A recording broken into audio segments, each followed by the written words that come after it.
La polyphonie. Première partie, Bakhtin et Ducrot.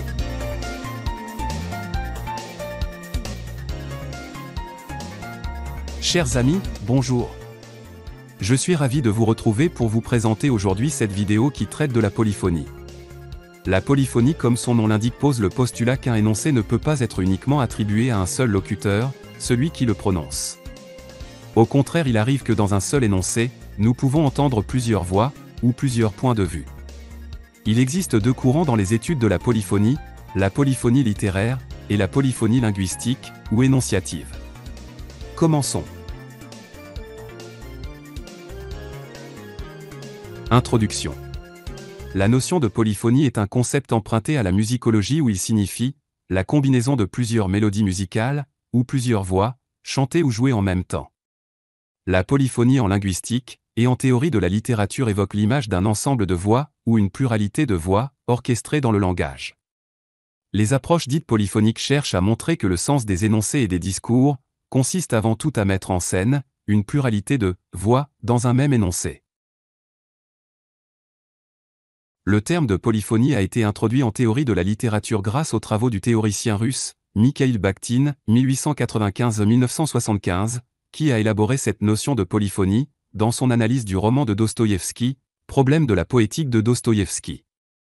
Selon Bakhtin, la polyphonie est une pluralité de voix et de consciences autonomes qui apparaissent dans l'énonciation romanesque. Pour lui, le roman est un phénomène hétérogène qui met en scène une multitude d'idiolectes et de dialectes, en même temps qu'une multitude de voix différentes. Bakhtin considère l'œuvre littéraire comme un dialogue incessant entre des discours différents. En approfondissant son travail, il introduit la notion de dialogisme. Le dialogisme de Bakhtin s'inscrit dans une conception de l'altérité, dans laquelle l'homme ne trouve sa véritable identité que dans ses relations avec l'autre, qui participe activement à la construction de son moi.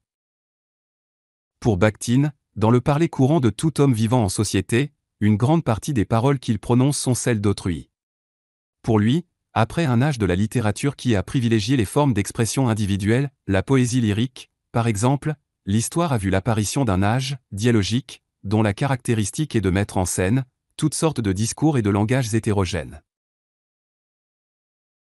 Pour Bakhtin, dans le roman, le dialogisme est l'interaction qui se constitue entre le discours du narrateur principal et les discours d'autres personnages, ou entre deux discours internes d'un personnage. Grâce à ce procédé, l'auteur peut laisser toute la place à une voix et une conscience indépendantes de la sienne, et garder une position neutre, sans qu'aucun point de vue ne soit privilégié. Ce procédé permet de garder intactes les oppositions entre des conceptions idéologiques divergentes, plutôt que de les masquer dans un discours monologique, dominé par la voix de l'auteur.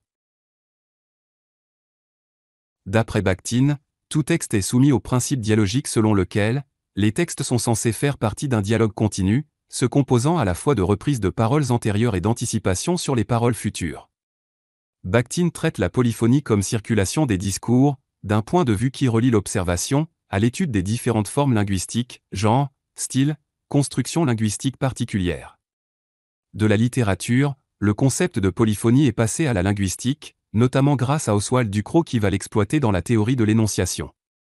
Ses recherches se situent dans le cadre d'une discipline qu'il appelle pragmatique sémantique ou pragmatique linguistique.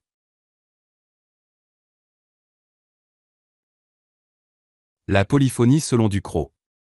Malgré le fait que Ducrot s'est laissé inspirer par le terme de polyphonie de Bakhtin, il s'est basé avant tout sur des travaux antérieurs dans le domaine de la linguistique même. Il dit lui-même, c'est en lisant Bally, et spécialement le début de linguistique générale et linguistique française, que j'ai été amené à esquisser une théorie linguistique de la polyphonie. La théorie de la polyphonie d'Oswald Ducrot n'est présentée nulle part de façon claire et définitive. Elle a été exposée à 3 reprises dans Ducrot, 1980 et 1983 puis en 1984. La dernière version est présentée sous le titre de « Esquisse d'une théorie polyphonique de l'énonciation ». C'est une théorie qui éclaire des aspects du fonctionnement énonciatif du langage, en redéfinissant certains concepts. Bally a été le premier à postuler que la phrase, en langue, ne décrit pas simplement le monde à travers le contenu qu'elle exprime, mais qu'elle met également en scène sa propre énonciation. Ainsi la phrase comprend non seulement un dictum, qui est l'expression du contenu, mais aussi un modus, qui représente l'attitude que le sujet parlant manifeste à l'égard de ce contenu. Par ailleurs, Bally souligne également que le sujet modal peut être le plus souvent en même temps le sujet parlant, ce qui signifie que le reste du temps, il existe une dissociation entre le producteur effectif de l'énoncé et celui qui s'y trouve présenté comme ayant ce rôle. Pour introduire sa version de la théorie polyphonique, Ducrot va commencer par redéfinir un certain nombre de concepts, parmi lesquels les concepts de phrase, énoncé, énonciation. La phrase est une entité abstraite qui correspond à un ensemble de mots combinés selon les règles de la syntaxe, l'énoncé correspond à une énonciation particulière de la phrase. Pour la tradition linguistique, la signification de la phrase, c'est le sens littéral, ou ce qui reste stable d'un énoncé de la phrase à l'autre. Ducrot propose une nouvelle définition, la signification de la phrase devient un ensemble d'instructions, qui à partir de la situation de discours, permettent d'aboutir au sens de l'énoncé. Par ailleurs, l'intention du locuteur qui produit un énoncé n'est plus de produire la signification de la phrase, mais de faire découvrir à son interlocuteur un sens précis qui est celui qu'il vise en produisant l'énoncé, et qui souvent est différent de la signification de la phrase originale.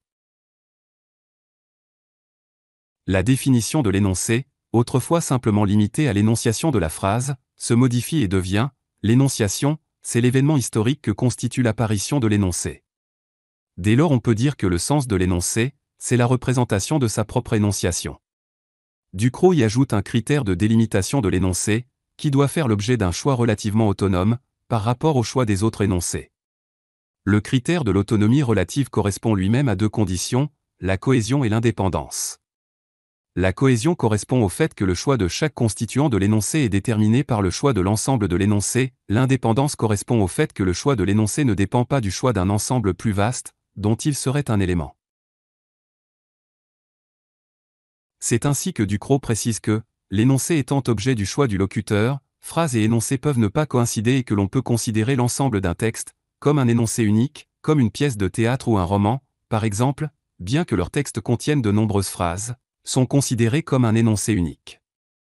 En effet, chaque tirade d'un texte de théâtre est motivée par sa place dans l'ensemble du texte, c'est le critère de la cohérence.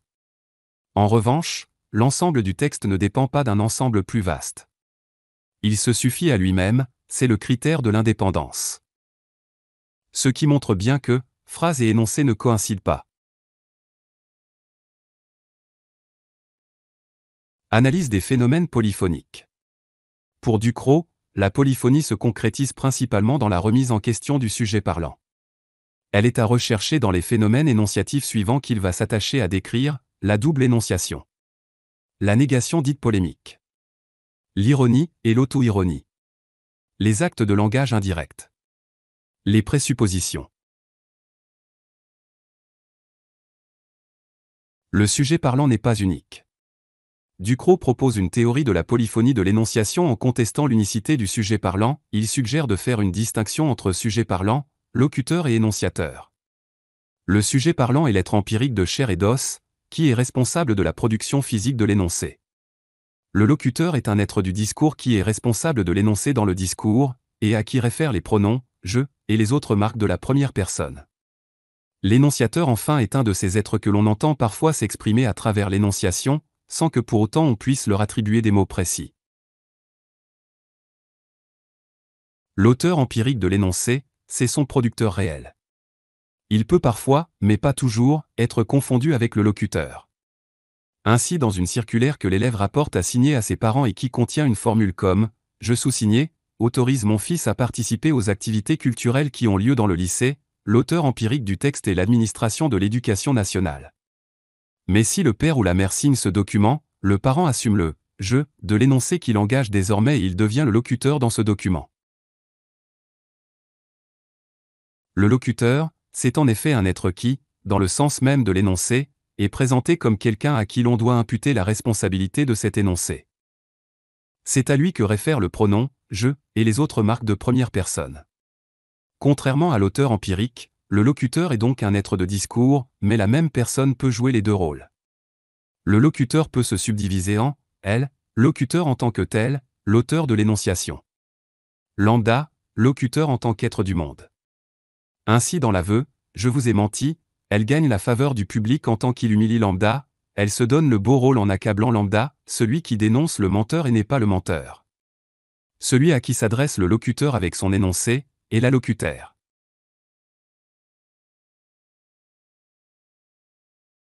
Les énonciateurs. L'énonciation se présente comme porteuse d'un ou plusieurs actes illocutionnaires qu'elle accomplit. Ducrot introduit, pour rendre compte des actes illocutionnaires, un nouveau couple d'êtres théoriques, l'énonciateur qui est responsable des actes illocutionnaires, et le destinataire à qui s'adressent les actes illocutionnaires. Dès lors, on peut admettre que, dans le même discours, voire dans le même énoncé, s'exprime une pluralité de voix, celle des énonciateurs, c'est-à-dire une polyphonie qui, selon Ducrot, ne se ramène jamais à un simple discours rapporté.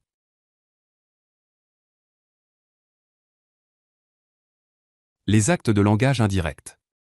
Un bon exemple de la distinction entre locuteur, qui produit l'énoncé, et énonciateur, qui peuvent être plusieurs, c'est un acte de langage indirect. Vous ne trouvez pas qu'il fait froid ici? Dans cet exemple, on a un locuteur qui produit un énoncé et deux énonciateurs, E1 et E2. E1 qui est responsable de la question, E2 qui est responsable de la requête, fermez la fenêtre. Ici, l'allocuteur ou les allocutaires se confondent avec le ou les destinataires. La double énonciation. Selon Ducrot, il existe, pour certains énoncés, une pluralité de responsables donnés pour distincts et irréductibles. Un exemple, dans les phénomènes de double énonciation, notamment dans le discours rapporté en style direct. Par définition, le locuteur est un être qui, dans le sens même de l'énoncé, est présenté comme quelqu'un à qui l'on doit imputer la responsabilité de cet énoncé. C'est à lui que réfère le pronom « je » et les autres marques de la première personne. Celui-ci peut se dédoubler et faire parler un autre personnage dans le même énoncé. Ducrot cite comme exemple les échos, les dialogues internes au monologue, l'effacement du porte-parole devant la personne qu'il fait parler. Un exemple de discours rapporté en style direct, en un mot, Pierre m'a dit, j'en ai assez. Un exemple d'écho, quelqu'un avait prononcé les paroles, j'ai mal, et une deuxième personne les avait reprises par l'énoncé suivant, j'ai mal? Ne crois pas que tu vas m'attendrir comme ça, ce qui est un dédoublement du locuteur, dont l'indice est le changement de référent du pronom, je. L'énonciation théâtrale. La double énonciation au théâtre, liée à la distinction du sujet parlant et du locuteur, est le fait pour le même être sur la scène, de parler quelquefois, à la fois en tant que personnage et en tant que représentant du personnage, faisant par exemple des commentaires sur son rôle. On distinguera alors 1. Le comédien X, sujet parlant. 2. Un premier locuteur, pour lequel je réserve le terme d'acteur, défini par le fait qu'il tient tel rôle particulier, et qui peut dire « je » en tant que titulaire de ce rôle. 3. Un second locuteur, le personnage joué par l'acteur, personnage qui se désigne lui-même par « je ». L'ironie. L'ironie est un premier exemple, qui démontre la pertinence linguistique de la notion d'énonciateur. Souvent l'ironie est traitée comme une forme d'antiphrase, une inversion totale de l'énoncé, on dit A pour laisser entendre non A, le responsable de A et celui de non A, étant censés être identiques. Sperber et Wilson refusent cette conception figurative. Pour eux, un discours ironique consiste toujours à faire dire, par quelqu'un d'autre que le locuteur, des choses évidemment absurdes, et à faire entendre une voix qui n'est pas celle du locuteur et qui soutient l'insoutenable. Pour Sperber et Wilson, cités par Ducrot, parler de façon ironique, cela revient, pour un locuteur L, à présenter l'énonciation comme exprimant la position d'un énonciateur E, dont le locuteur L ne prend pas la responsabilité, et surtout qu'il la tient pour absurde. Tout en étant donné comme le responsable de l'énonciation, elle n'est pas assimilée à E, origine du point de vue exprimé dans l'énonciation. Exemple, je vous ai annoncé hier que Pierre viendrait me voir aujourd'hui, et vous avez refusé de me croire. Je peux, aujourd'hui, en vous montrant Pierre effectivement présent, vous dire sur le mode ironique, vous voyez, Pierre n'est pas venu me voir.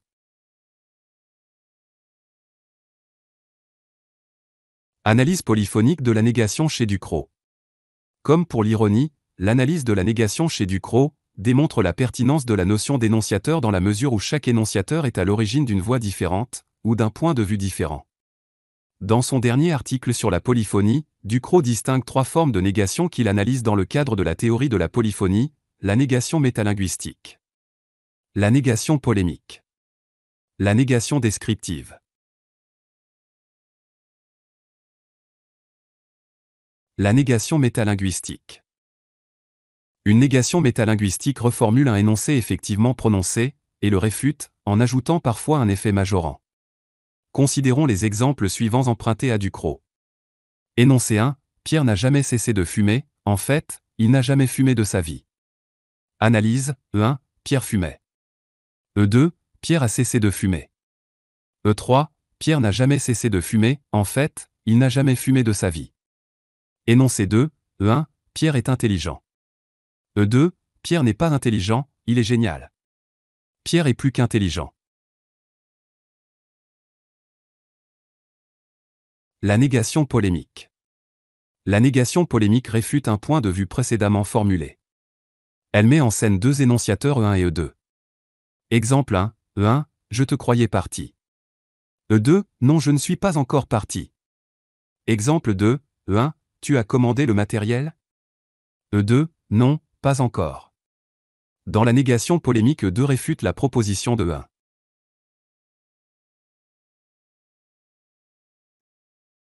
La négation descriptive. Dans la négation descriptive, le locuteur constate simplement un fait. Exemple 1, une personne trouve un stylo sur son bureau, elle constate, ce stylo n'est pas le mien. Exemple 2, ces pommes ne sont pas rouges. La boutique n'est pas ouverte. La négation descriptive, comme son nom l'indique, décrit simplement un fait. Analyse polyphonique de la présupposition. La présupposition est un phénomène de pragmatique décrit par Ducrot dans « Dire et ne pas dire ». Elle impose l'acception d'une vérité implicite, qui constitue un fondement de la proposition explicite. L'énoncé en question peut aussi engendrer d'autres contenus implicites, non codés linguistiquement, ce sont les sous-entendus. Ducrot propose une analyse polyphonique de ce phénomène pragmatique dans sa théorie de la polyphonie. Rappelons que pour faire une analyse polyphonique, il faut trouver dans l'énoncé une pluralité de voix ou plusieurs points de vue. Exemple 1, emprunté à Ducrot, E1, Pierre a cessé de fumer. E2, Pierre fumait. Présupposé. Imaginons que l'auditeur soit fumeur, et que le sujet parlant en soit défavorable à la consommation de cigarettes, on pourrait y voir un sous-entendu, E3, tu devrais faire de même. Sous-entendu. Exemple 2, E1, le prof de linguistique est revenu. E2, le prof de linguistique était parti. Présupposé. Récapitulons. La théorie polyphonique de Ducrot est une présentation de ses travaux antérieurs revisités sous le chapeau de la polyphonie. Son esquisse de la théorie de la polyphonie pose comme postulat la non-unicité du sujet parlant. Le locuteur se construit toujours plusieurs places énonciatives dans son discours. La notion d'énonciateur repose sur celle de voix, ou de point de vue. Le locuteur et les énonciateurs expriment respectivement un, ou plusieurs points de vue à travers l'énoncé. En élaborant une théorie de la non-unicité du sujet parlant, Ducrot cherche à donner les moyens d'analyser les énoncés qui font apparaître une pluralité de points de vue dans l'énoncé. C'était grosso modo la théorie de la polyphonie telle que l'a présentée Ducrot dans le dernier chapitre de son livre, Le dire et le dit, chapitre qui a pour titre « Esquisse d'une théorie de la polyphonie ». Les idées de Ducrot ont été reprises et développées par plusieurs chercheurs, notamment l'école scandinave. Ce cours est terminé, nous nous retrouverons dans le prochain cours, qui traite de la scapoline. Si vous avez aimé la vidéo, faites-moi la faveur de mettre un pouce bleu, et de vous abonner à la chaîne pour ne pas rater les prochaines vidéos. À bientôt.